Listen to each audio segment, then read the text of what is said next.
নমস্কার বন্ধুরা, এই দেখো আজকে নিয়েছি ভেটকি মাছের ফিলে। এটা দিয়ে ফিশ ফিঙ্গার বানাবো। কিন্তু ভেটকি মাছের ফিলেগুলো একটু বড় বড় মোটা মোটা। ঠিক আছে, কি আর করা যাবে। প্রথমেই দিয়ে দিলাম লেবুর রস, আর তারপরে আমি দেব গোলমরিচের গুঁড়ো। এটা তো ফিঙ্গার হবে, তাই এই আর ফাইবারটা ফাটালাম না। এরপরে আমি দিয়ে দিচ্ছি আদা, রসুন, কাঁচা লঙ্কা, ধনেপাতা, পুদিনা পাতা একসাথে বেটে সেটা আমি এই মাছটার মধ্যে ভালো করে মাখিয়ে রেখে দেব। এখন কিন্তু নুন দেব না, তাহলে জল কেটে যাবে।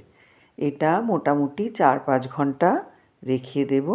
তারপরে আমি এগুলোকে ফিঙ্গারের আকারে গড়ে নেব।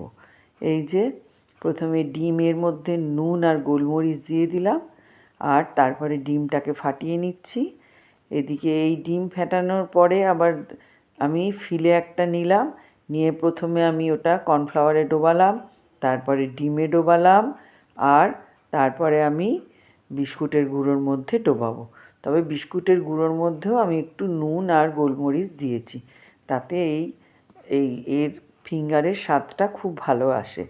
এরপরে দেখো একবার আমি ডিমে ডুবিয়ে কোটিংটা লাগাচ্ছি, এরপরে আবার আমি এটাকে আরও একবার ডিমে ডোবাবো। তারপরে আবার ওটাকে আমি বিস্কুটের গুঁড়োর মধ্যে ডোবাবো। এবার এটাই ফাইনাল।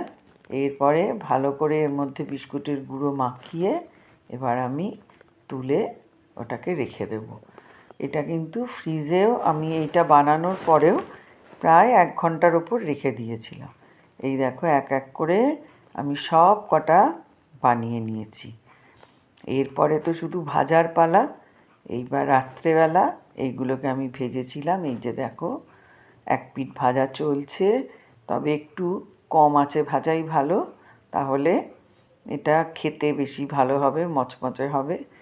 এই দেখো আমার পুরো ফিশ ফিঙ্গার ভাজা রেডি হয়ে গেছে। কেমন হয়েছে বন্ধুরা, আমায় কিন্তু কমেন্ট করে জানিও। কে কে খেতে ভালোবাসো সেটাও জানিও। আর সবাই খুব ভালো থেকো। ভালো লাগলে লাইক, কমেন্ট, শেয়ার করো।